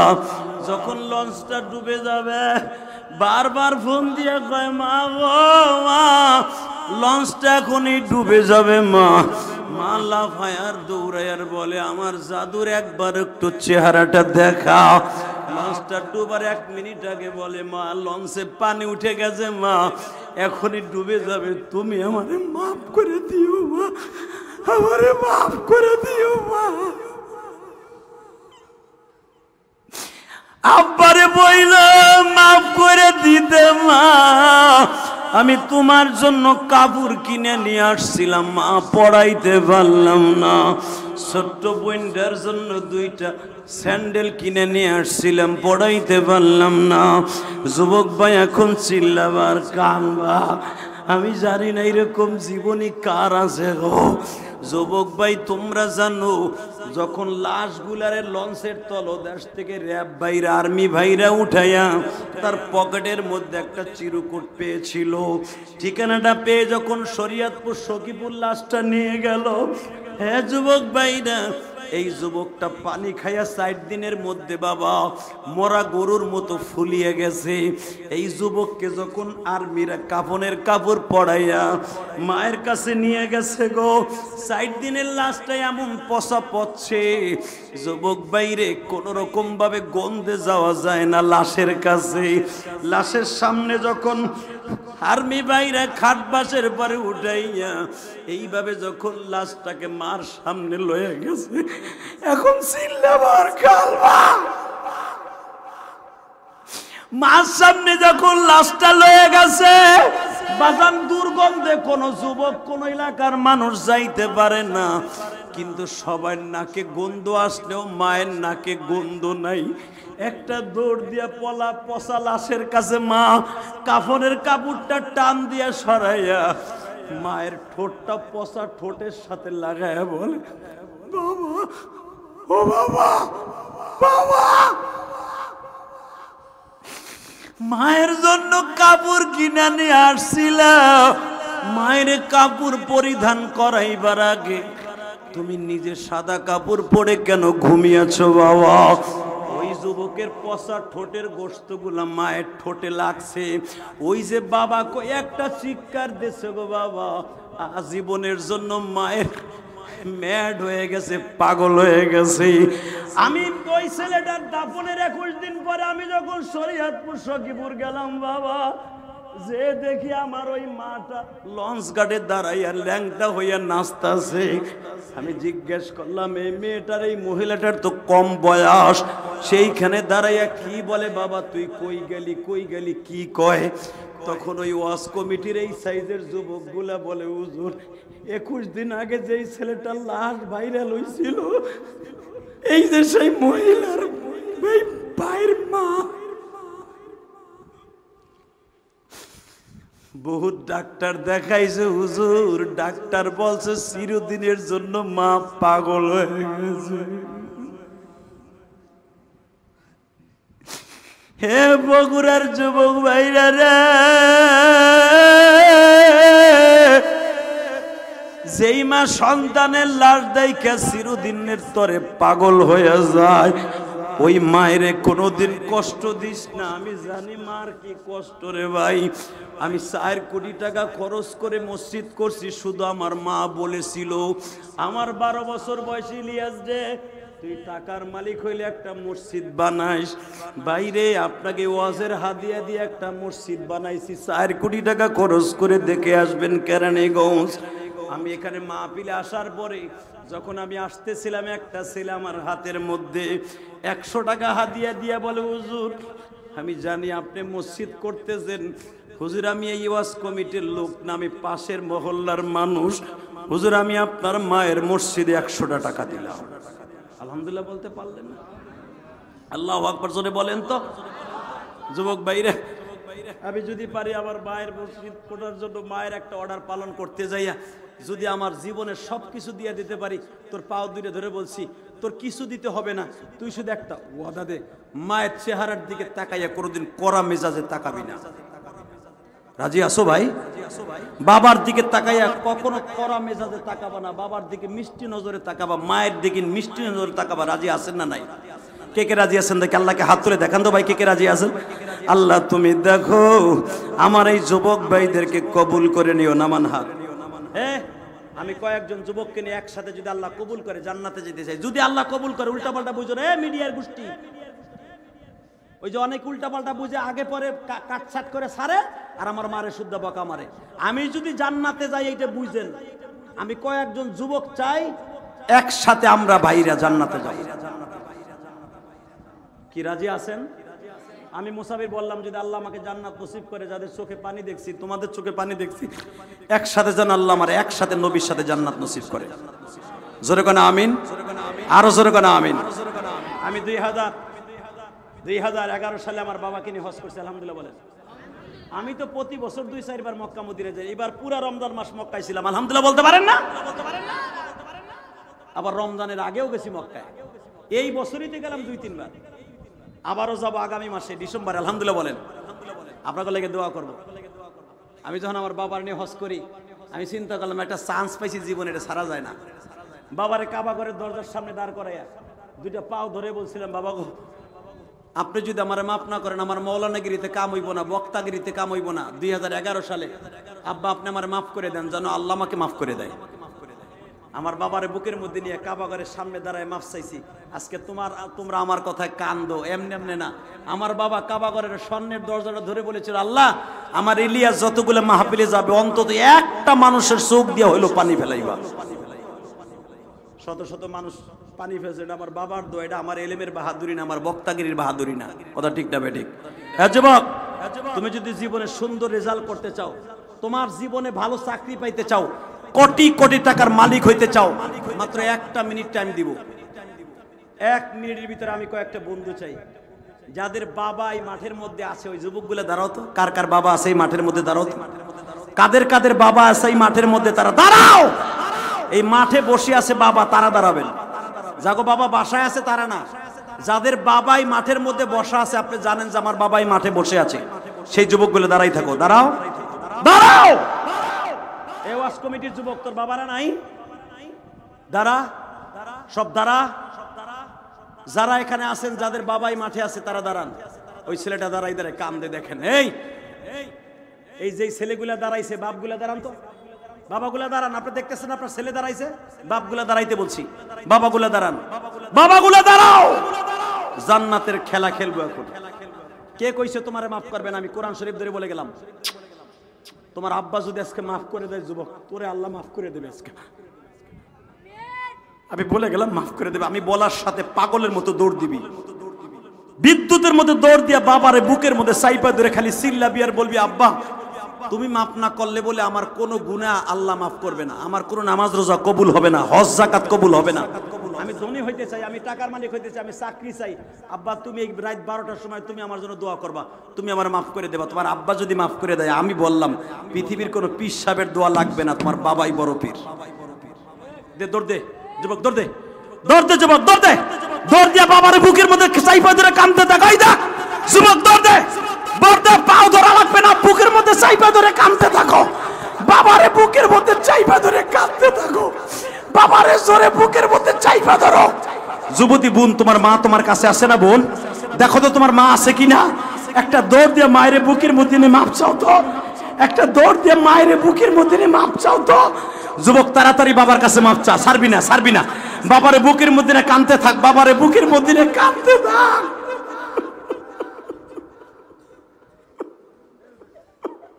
আল্লাহ দেখো, আল্লাহ দেখো, আজকের মাহফিলের পরিচালক তার সন্তান তার বাবারে বুকি নিয়ে কাঁদে। এই ছেলেটা কি বোঝে? কও, এই ছেলেটা কি বোঝে? ওর তো গুনাহ হয় নাই। আল্লাহ দেখো, এই ছেলেটা কাঁদে। আল্লাহ তুমি ওরে অনেক বড় ওলি বানায় দিও।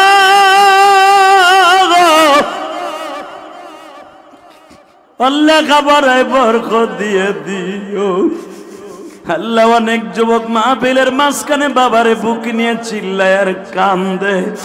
ও মা, আপনি মহিলা প্যান্ডেলে আছেন কিনা? মা, মা আপনি আমার বুন্ডে জড়াই ধরে কান্দেন। যদি মা না থাকে, মা না থাকলে শাশুড়িরে জড়াই ধরে কান্দেন গো মা। 40টা যুবক, বাপরে 40টা। জান্নাতটা বাবার কাছ থেকে কিনে না, দেখ তোর বাবা তোরে মাফ করে দেয় কিনা। যদি বাবাই মাফ করে দেয়, আল্লাহ মাফ করে দেবে, আমি জানি। যুবক তুমি কান্দো আর বলো, বাবা গো, আমার নবী জীবনে বাপ বলে কাউরে ডাকে নাই গো। আমার নবী মা বলে তৃপ্তি মিটিলাই বালি।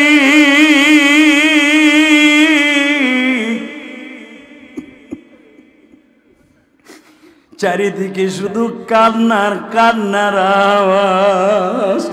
আল্লাহ, আমার কোন মা জানো মহিলা প্যান্ডেলে এক মহিলার জড়াই ধরে কান্দে। ও মা, দেখেন তো বোন, তোমার মা আছে কিনা, তোমার শাশুড়ি আছে কিনা, তোমার বড় বোন আছে কিনা। একজন আর একজনের জড়াই ধরে মারছে, কান্দ। আমার মালিক চোখের পানি দেখলে সহ্য করতে পারে না গো মা। যেই ঘরে